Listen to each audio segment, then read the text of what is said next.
살리는 말을 합시다. 살리는 말을 합시다 라는 제목으로 오늘 주의 말씀을 나누길 원합니다. 5월은 가정의 달이고 가정에 관한 여러 많은 말씀들을 성경 안에서 찾아서 나누었습니다. 오늘은 특별히 말에 관한 주제로 주제 설교를 여러분들과 나누기를 원합니다. 기독교에서 제일 중요시하는 문화는 하나님 사랑과 내 이웃을 내 몸같이 사랑하라는 말이에요.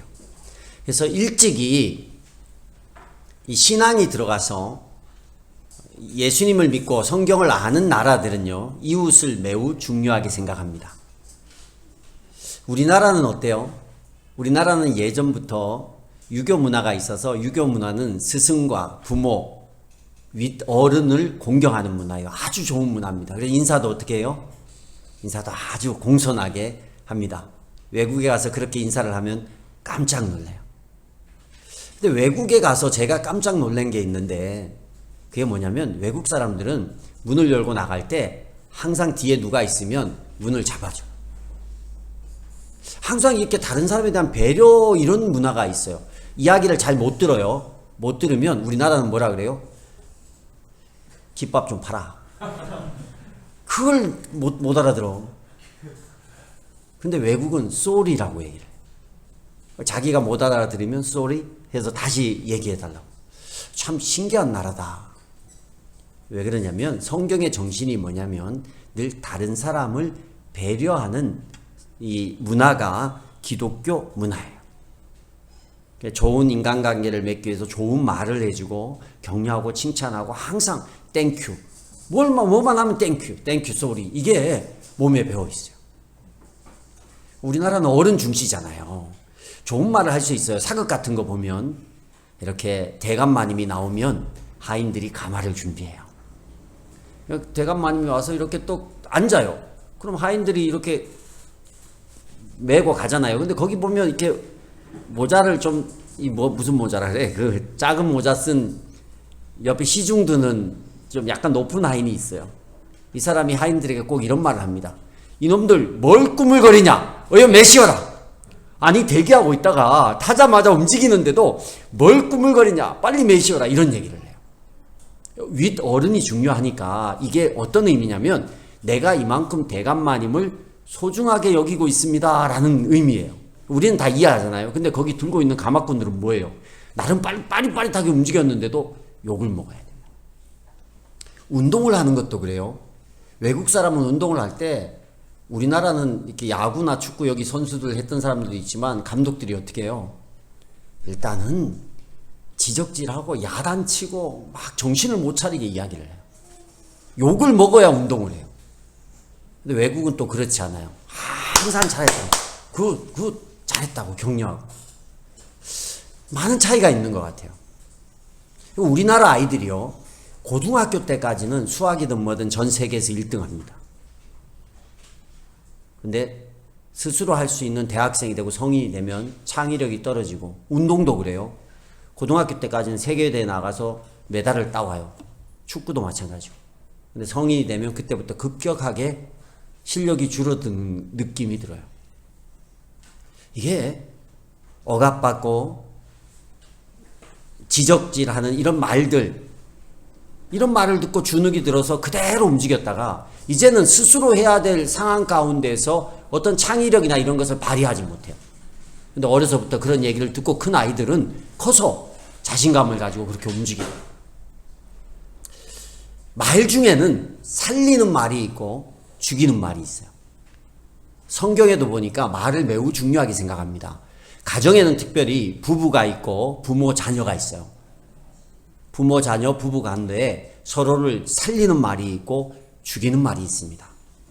오늘 성경의 메시지를 말에 관한 주제에 대한 얘기를 잘 듣고 여러분은 가족 간에 부부 간에 부모 자녀 간에 살리는 말을 할 수 있는 저와 여러분이 되기를 축복합니다.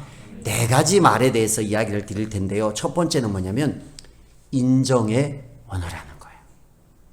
여러분, 인정할 게 있어야 인정하지요, 이런 말이에요. 성경에 보니까 창세기 2장 7절에 주 하나님이 땅의 흙으로 사람을 지으시고 그의 코에 생명의 기운을 불어넣으시니 사람이 생명체가 되었다. 이런 구절이 있어요. 흙으로, 우리 껍데기는 흙이었어요. 흙. 그리고 우리가 사람이 될 수 있는 것은 하나님께서 우리 가운데 영이라는 하나님의 기운을 불어넣어 주셨기 때문에 우리가 사람이 된 거예요. 선물을 받을 때 포장지가 중요해요? 내용물이 중요해요? 둘 다 중요하죠. 그렇지만 포장지는 화려한데 뜯어봤더니 아무것도 아니야. 계속 포장지만 있어. 포장지도 예쁘게 하는 게 성이지만 그래도 포장지보다 좀 허름해도 안에 뜯었는데 내용물이 멋지면 포장지는 그 다음부터 기억도 안 나요. 여쭤볼게요. 여러분 선물 받았는데 그 선물 포장지 기억나시는 분? 그때는 기분이 좋았는데 뜯고 나서는 포장지는 기억이 안 나요. 내용물이 기억이 나요. 몸이, 사람으로 볼 때 몸은 뭐냐? 포장지예요. 포장지에 너무 치장하지 마세요. 이 포장지라고 정말 중요한 거는 영혼이 중요한 거예요. 근데 이 영혼이 하나님이 불어넣은 기운이라는 거예요. 그래서 우리가 다른 사람을 인정할 게 있어서, 몸이 뭐 껍데기를 보고 인정할 게 있어서 인정하는 것은 껍데기를 칭찬하는 거예요. 근데 인정할 게 없어서 난 인정 못해. 그거는 그 안에 있는 하나님이 불어넣은 하나님의 기운 자체를, 하나님의 창조물 자체를 우리가 인정하지 못하는 거예요. 결과적으로 하나님을 인정하지 않는 거예요. 주일학교 찬양 중에 우리가 하나님의 걸작품이라는 그런 찬양이 있어요. 하나님의 작품이라는 거예요. 하나님께서 빚으시고 그 안에 하나님의 기운을 넣어주셨는데 우리 부모는 이래서, 우리 자녀는 이래서 못난 것만 보이는 거예요. 하나님이 그렇게 만드셨고 하나님이 사랑하시고 하나님께서 생명을 부어서 그렇게 만드는 그 사람 자체를 인정하지 못하는 거예요. 하나님 인정하지 못하는 거예요. 기독교 가정사역기관에서 어떤 통계를 조사했어요. 설문을.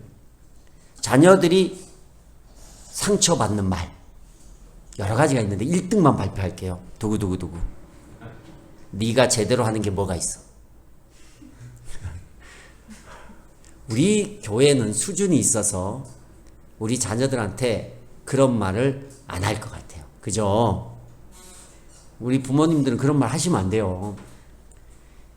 네가 제대로 하는 게 뭐가 있어? 이게 아이들이 듣고 싶은 1위. 100명 중에 100% 중에 43%의 득표율이에요.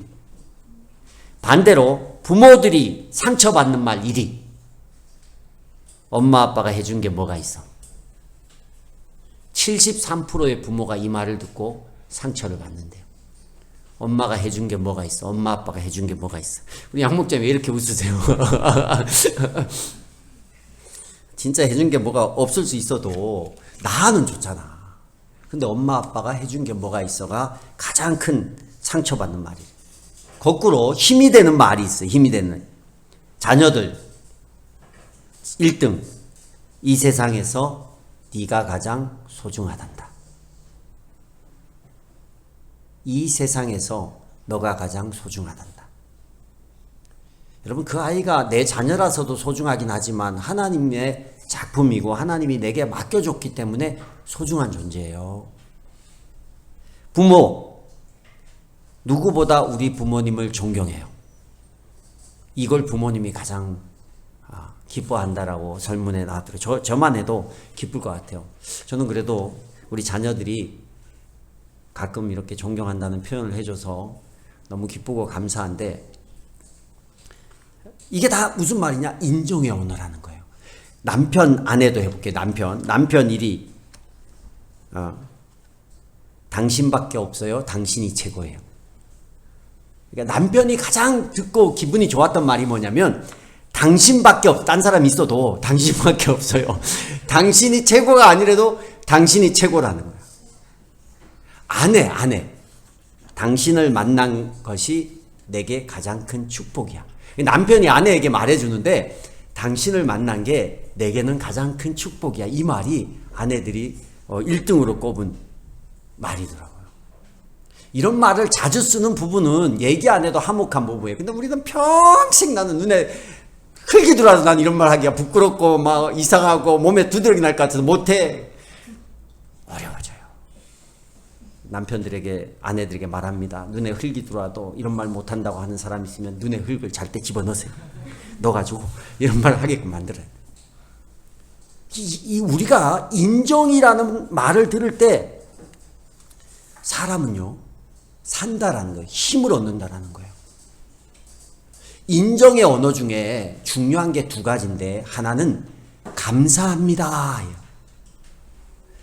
뭘 했는데 도대체 감사하고 표현이 없어. 사춘기 아이들 그렇잖아요. 뭘 해줬는데 고맙습니다, 감사합니다가 없어. 당연한 것이 느껴. 그럼 어떻게 해주고 싶어요, 해주기 싫어요? 남편 생각하면서 하루 종일 열심히 반찬을 준비했는데 집에 왔는데 밥만 처먹고 들어가서 자네.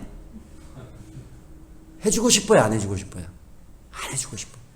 근데 반찬 한 가지라도 고맙고 감사하다 그러고, 남편들 설거지 해줄 때 아내가 고맙다 그러고 막 이러면 그게 무슨 뭐냐? 인정의 언어예요. 저는 사실 감정적으로 이렇게 풍성한 사람이 아니에요. 여러분, 제가 여러분에게 이거 감사해요, 고맙습니다 라고 한마디 하면 진짜 감사한 거예요.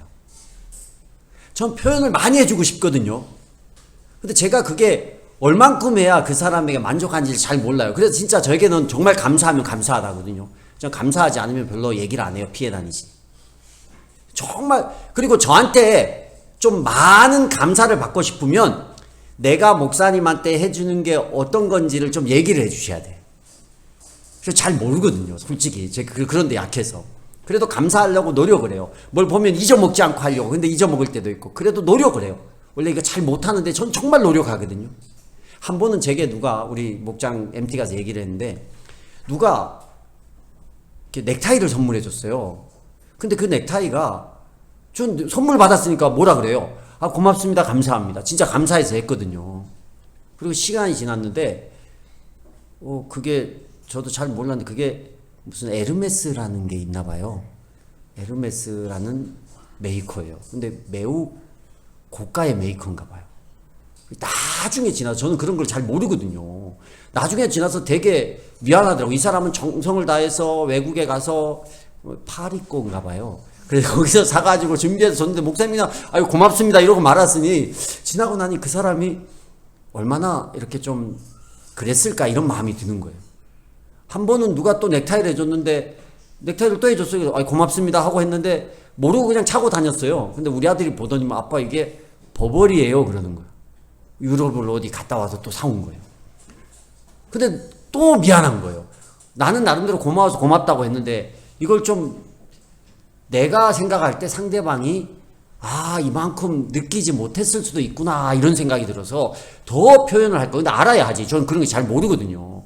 이게 에르메스라는데 그냥 시장에서 파는구나. 제가 봐서는 잘 몰라요. 매도 똑같고 이게 좀 두껍고 그냥 이렇게 자판에서 사는 거나 뭐나 저는 차이를 잘 모르니까. 여러분도 모르잖아요. 자랑하는 거 아니고. 그러니까 뭘 해줄 때 이렇게 잘 모르시는 분한테는 감사의 표현을 할 수 있도록 인포메이션을 좀 제공하셔요. 그리고 저처럼 감사를 이렇게 감정적으로 잘 못 느끼는 사람은 더 하려고 애를 쓰고 노력해야 돼요. 아이들한테 고마워 이런 말 잘 하세요. 노력하셔야 돼요. 아이들이 고마운 일을 하면 고맙다고 이야기를 해주셔야 돼요. 그게 인정의 언어예요. 또 하나의 인정의 언어가 뭐냐면 미안하다라는 거예요. 감사의 미안해를 잘 못하시는 분은요, 인정을 잘 못하시는 분이에요. 그러니까 내가 미안한 일을 했으면 미안하다고 하고, 상대가 이게 좀 불편할 것 같으면 그 사람한테 미안하다라고 말할 수 있어야 되거든요. 훈련을 하셔야 돼요. 이게 사람을 살리는 언어예요. 네, 나는 죽어도 못해. 누군가는 이것 때문에 가슴이 아프고 상처를 받고 있어요. 내 아내가 될 수도 있고 내 남편이 될 수도 있고. 남편이 없어봐요. 아내가 없어봐요. 힘든 게 한두 가지겠어요. 그러면 옆집 아내, 옆집 남편하고 비교해가지고 얘기를 하면 인정의 언어가 나갈 게 없어. 미안하긴 뭘 미안해. 내가 해준 게 얼마나 많은데. 감사하긴 뭘 감사해. 저쪽 집은 이렇게 하는데. 그냥 지금 내 남자가 없고 지금 내 여자가 없다고 생각을 해보세요. 지금 내 자녀가 없다고 생각해보세요. 저도 우리 아들 클 때 막 이걸 좀 했으면 저걸 좀 했으면 하다가 세월호 터지고 나니까 살아있는 게 감사하더라고요. 옆에 있는 게 감사해요. 그랬다가 또 욕심이 생기고 그럴 때마다 생각하는 거예요. 아, 존재 자체로 내 아들이고 내 딸인 것 자체로 나는 감사하고, 부모지만 미안할 게 있으면 미안하다 그러고. 그게 인정이에요. 여러분, 인정의 언어는 살아나요. 사람이 살아나요. 가정이 살아나는 거예요. 인정의 언어를 많이 할 수 있는 여러분 되길 바랍니다. 두 번째 언어는 뭐냐면 격려의 언어예요. 격려를 하지 못해서 야단 맞은 사람들이 있어요. 욥기에 보면 욥의 친구들이 있습니다. 옳은 얘기예요. 구구절절 옳은 얘기를 많이 했어요. 구구절절 하나님의 뜻에 맞는 얘기를 했어요. 그런데 하나님이 책망을 했어요. 왜 책망을 했냐? 욥의 그 어려운 상황 가운데 있는 욥에 대해서 너희가 어떤 위로나 격려를 했냐는 거예요. 나 힘들어 죽겠는데 와서 아이고 힘들었지, 이걸 못하는 거야. 야, 네가 아이들이 시험 끝나고 막 성적을 받아왔는데 제대로 못 받아왔어요. 그럼 누가 제일 힘들겠어요? 아, 괜찮아 엄마 다음에 잘하면 되지 해도 지가 속상한 거야. 저는 속도 없어 저거 시험 저렇게 받고. 아니고 자기도 속상한 거예요. 잘하고 싶은데. 근데 거기다가 힘들겠구나가 아니라 네가 공부를 안 하니까 당연히 점수가 안 나오지. 이거는요 욥의 새 친구와 똑같은 거예요. 하나님은 안 그랬어요. 로뎀나무 아래서 죽고 싶을 정도로 심란해 있는 엘리야를 향해서 하나님께서는 위로와 격려를 해주신 거예요. 이사야 41장 10절에 하나님은 이사야에게 이런 얘기를 합니다. 내가 너와 함께 있으니 두려워하지 말아라. 내가 너의 하나님이니 떨지 말아라. 내가 너를 강하게 하겠다. 내가 너를 도와주고 내 승리의 오른팔로 너를 붙들어 주겠다. 아멘. 부모가 이래야지. 아내가 이래야지. 남편이 이래야죠. 애들이 의기소침해 있고 배우자가 의기소침해 있는데 아이고 그러네 그럴 줄 알았어. 하는 게 다 그렇지 뭐 네가 제대로 하는 게 뭐가 있니? 그게 아니라 걱정하지 마. 두려워하지 마. 내가 네 옆에 있어. 하나님이 이사야에게 이렇게 얘기했어요. 여보 괜찮아. 내가 당신 옆에 있잖아. 아, 이 얘기를 서로 주고받는다면 얼마나 힘이 될까? 내 남편이 내 아내가 그런 얘기를 해준다면. 격려의 언어예요. 여러분 그 핸델의 메시아 42번 뭔지 아세요? 영국 여왕도 이 곡이 울리면 자리에서 일어나요. 할렐루야라는 거예요. 할렐루야 뭐 이런 거 있잖아요. 이 곡이 울려 퍼지면 명곡이잖아요. 영국의 여왕도 그 자리에서 일어난다고 합니다. 근데 사실 핸델이 천재적인 작곡가인데 너무 유명해지니까 이 핸델을 사람들이 전부 시기하고 질투해서 새 곡을 발표할 때마다 극장을 안 열어주는 거예요. 방해를 하는 거예요. 그래서 핸델이 시리에 빠져가지고 스트레스를 받아서 이 사람이 뭐 뇌졸중이 왔어요. 실제로 뇌졸중이 와서 반신불수가 돼서 누워가지고 곡을 다 포기하고 있었어요. 근데 어떤 시인이 편지를 보낸 거예요. 편지의 그 가사가 그 편지의 내용이 이 할렐루야의 가사의 일부가 됐어요. 어떤 내용이었냐면 죽으려고 핸델이 23일 동안 식음을 전폐하고 누워있을 때 이 핸델에게 이분이 이 격려의 편지를 보냈는데 그 내용 중에 이런 구절이 있어요. 주님은 사람들에게 멸시와 버림받은 바 되셨습니다. 그러나 지금 전능의 주님은 온 세상의 왕이 되어 다스리고 계십니다. 힘을 내십시오. 힘을 내십시오. 전능의 왕이 다스리신다. 가사에 있잖아요, 거기에.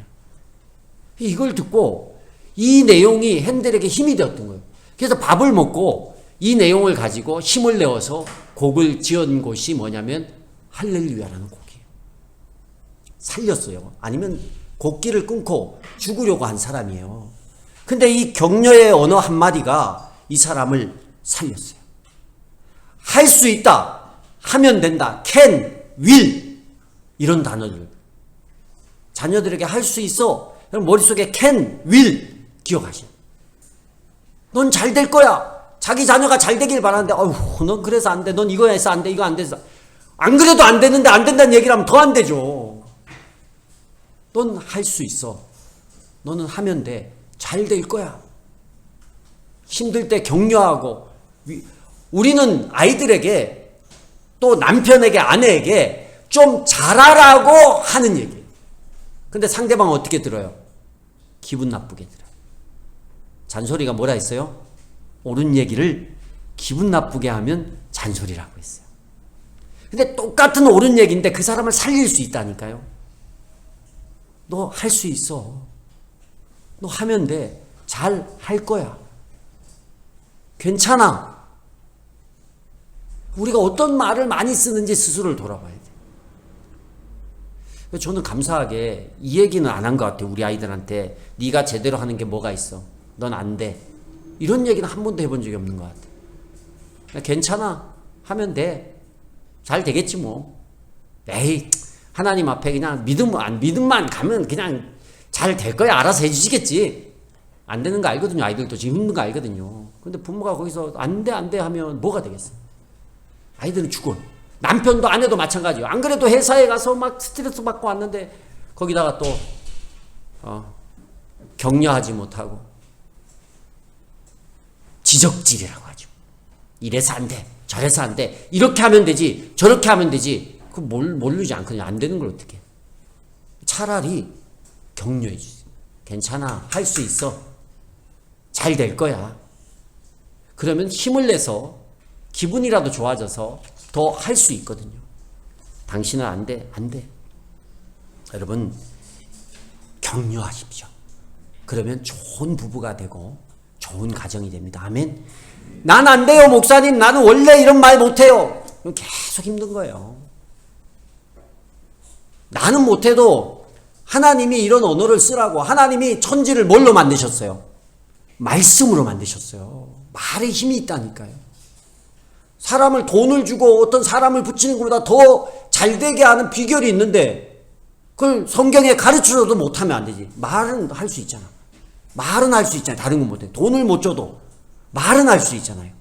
근데 이 좋은 걸, 이 좋은 능력을 왜 활용을 못해요? 나는 목사님 원래 나는 성격이 원래 그런 게 어디 있어요? 노력을 해야지.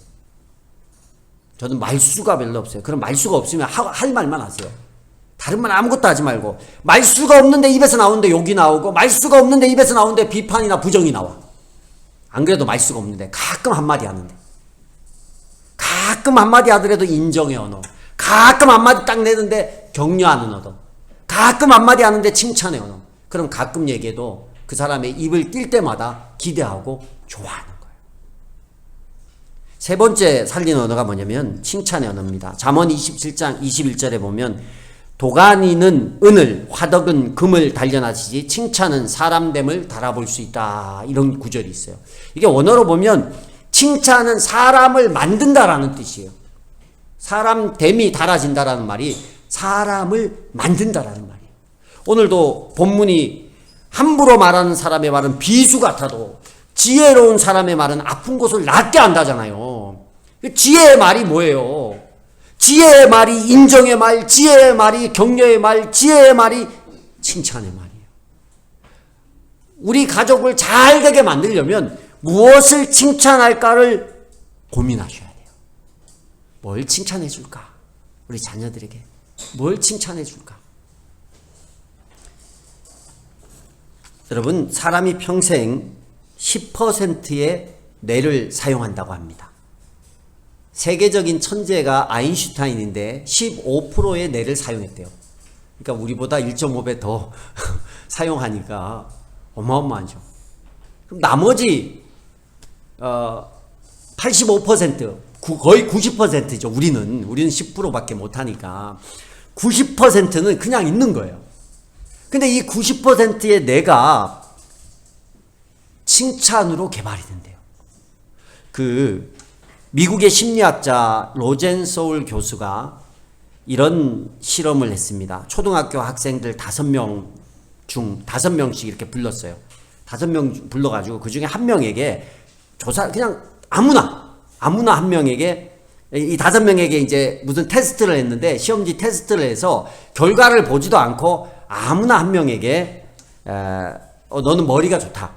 너 결과가 그래서 매우 잘 나왔다. 이렇게 얘기를 했대요. 이해하셨죠? 5명이 테스트를 했는데 결과와 상관없이 아무나 한 명에게 너는 결과가 좋았고 너는 머리가 매우 좋다 이런 실험을 했대요. 그리고 1년 후에 이 아이들의 이 변화를 보기 위해서. 근데 1년 후에 칭찬을 받은 아이가 그렇지 못한 아이들 대비 20%의 IQ 테스트에서 더 많은 지능을 가졌다라는 거예요. 그러니까 내가 어려서부터 난 머리가 좋아 라고 생각을 하고 움직인 아이들이 훨씬 이 두뇌가 발달하는 게 빨랐다라는 얘기예요. 이게 뭘 얘기하는 거예요? 넌 안 돼. 이거보다 넌 잘할 수 있고 이런 칭찬이 넌 이거 잘했네. 너 이거 결과가 좋네. 너 아우 잘했어. 60점을 맞아도 아우 잘했어. 다음에 좀 더 하면 되지 뭐. 잘했어. 잘할 거야. 아유 60점도 점수냐. 이거와 결과가 완전히 다르다라는 거예요. 칭찬할 게 없는데 칭찬을 어떻게 합니까? 우린 이렇게 해요.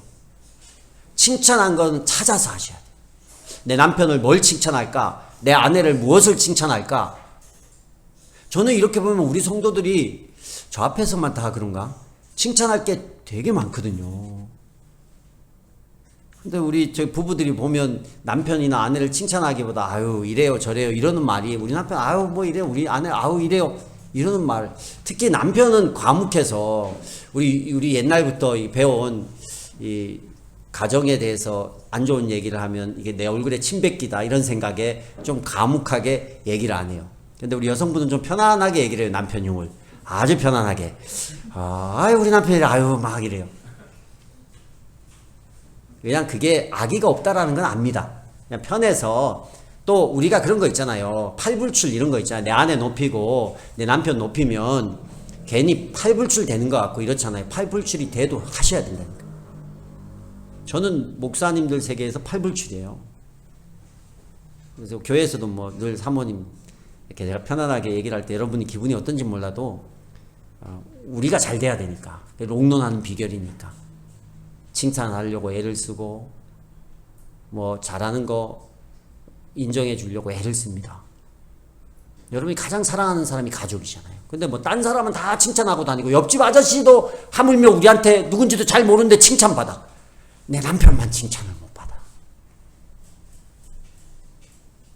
지혜로운 사람의 말은 아픈 곳을 낫게 한대요. 우리가 많이 아프거든요, 사실. 칭찬을 해서 세우셔야 돼요.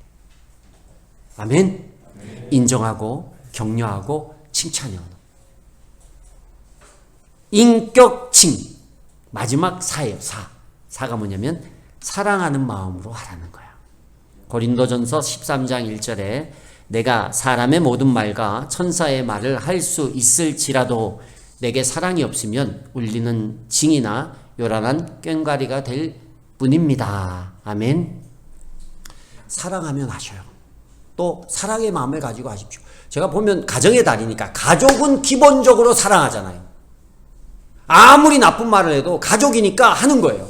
사랑하니까. 부부도 마찬가지고 자녀도 마찬가지고 사랑의 종류가 다르죠. 신혼부부 때는 에로스적인 사랑이 크다 그러면 한 20-30년 살면 필레오적인 사랑이 크겠죠. 종류는 다르지만 사랑하니까 사는 거예요. 근데 막 신혼부부 때 그 열정적인 사랑이 없다고 해서 우린 사랑하지 않아? 그건 착각이에요. 그 나이에 맞게 그 시절에 맞는 그런 연민도 사랑일 수 있어요. 어쨌든 그런 사랑을 가지고 가족을 이루어가요. 부부를 이루어가고 자녀가 부모 간의 관계를 가져요. 그래서 사랑하는데 말은 엉망진창이에요. 사랑의 마음이 있으면 지혜로운 말을 해야 돼요. 그리고 또 가족이 아닌 우리 교회 안에 다른 성도들에게 칭찬하고 인정하고 격려하는 이야기를 할 때도 건성으로 하지 말고 사랑의 마음으로 정말 그 사람에게 돼야 돼요. 가짜는 티가 나요. 저는 정말 감사해서 사랑이 제가 서두에 그런 얘기를 한 이유가 뭐냐면 저는 진짜 고마워야 고맙습니다 하거든요. 그리고 그걸 생각했기 때문에 감사하다는 표현을 하거든요. 근데 제가 이 표현이 이게 풍성하지가 못해서 들은 사람이 목사님이 건성으로 하네 이럴까봐 제가 얘기를 하는 거예요.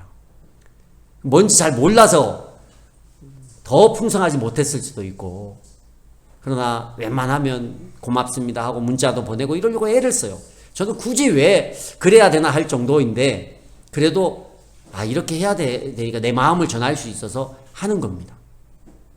건성으로 하지 말고 사랑의 마음으로 우리 교회 안에 우리 이웃에게 이런 말을 해줘요. 칭찬은 하는데 건성으로 해. 안 먹혀요. 정말 사랑의 마음을 가지고. 이웃은 그렇게 하는데 가족은 어때요? 원래 사랑하잖아. 원래 사랑하니까 말은 좀 함부로 해도 돼. 이 의식이 우리에게 있는 거예요. 그러시면 안 돼요. 사랑하니까 말을 더 잘하셔야 돼요. 그러면 1년만 해보세요. 작정하고 내가 일주일에 한 번은 아이들 딱 볼 때 부부간에 찾겠다. 찾아내고야 말겠다. 인정할 것. 찾아내고야 말겠다. 칭찬할 거리를. 사명을 가지고 하셔야 돼. 그리고 이 사람이 조금이라도 힘이 들면 당신이 이래서 안 해서 안 했지. 당신은 원래 그래. 니네는 원래 그래가 아니라 격려하겠다고 다짐하셔. 괜찮아. 괜찮아 말을 왜 못해. 괜찮아. 괜찮아. 다음에 더 잘하면 되지. 최소한요 이 말만 잘해도 아이들이 성인이 되었을 때 명절날 부모님 찾아오는 거 힘겨워하지 않을 거예요. 근데 맨날 잔소리나 쌓고 야단에 치고 하면 성인 되고 시집장가 가면요 진짜 명절 어쩌다 한 번 올 거예요. 그리고 나 뭐 스케줄 있다고 맨날. 그때는 돌아보셔야 돼요. 내가 말을 잘못했구나. 우리 해줄 수 있는 게 뭐가 있어요? 부부간에 자녀간에 큰 재력이 있거나 큰 권력이 있는 것도 아니잖아요. 뭘 물려줄 것도 없고 신앙 하나 물려주고. 근데 우리가 진짜 할 수 있는 게 뭐냐? 아이들에게 힘을 주고 살리고 부부간에 살리고 옆에 있는 사람을 살릴 수 있는 지혜로운 사람의 말, 이거라는 거예요. 오늘 잠언 12장 18절에 함부로 말하는 사람의 말은 비수 같대요. 함부로 말하는 사람의 말은 상대에게 상처를 주는 거예요. 아무 생각 없이 비판하고 아무 생각 없이 불만을 표하고 아무 생각 없이 남의 흉을 보는 것은 누군가에게 비수가 되는 거예요. 비수는 상처를 내는 거잖아요. 근데 지혜로운 사람의 말은 상처를 아물게 한대요. 이렇게 차이가 있어요. 내가 어떤 말을 많이 하냐? 인정의 말의 반대는 뭐예요? 비난의 말이에요. 격려의 말의 반대도 비난의 말이에요. 칭찬의 말의 반대도 비난과 무관심인 거예요. 내가 어떤 말을 많이 쓰는지 보십시오. 내 말을 어떤 말을 많이 쓰는지 이건 바꿔야 돼요. 왜냐하면 말을 잘못하면 상대에게 비수가 되니까. 계속 찌르고 있다니까요. 비수의 말을 많이 하는지 약 바르는 말, 살리는 말, 칭찬하는 말을 많이 하는지. 인격칭사 모르시면 좀 인격칭사. 인격은 기억하시. 인격, 사람의 인격. 칭사, 인정하는 말, 격려하는 말, 칭찬하는 말, 그리고 사랑의 말, 사랑이 바탕이 된 말. 인정은 감사와 미안하다 많이 하셔야 돼요. 격려는 캔과 윌, 이런 말을 많이 하셔서 우리 예수가족교회 가정들이 주 안에서 화목하게 정말 부부간에 자녀간에 영적으로 육신적으로 살아있는 그런 가정들이 다 될 수 있기를 주의 이름으로 축복합니다.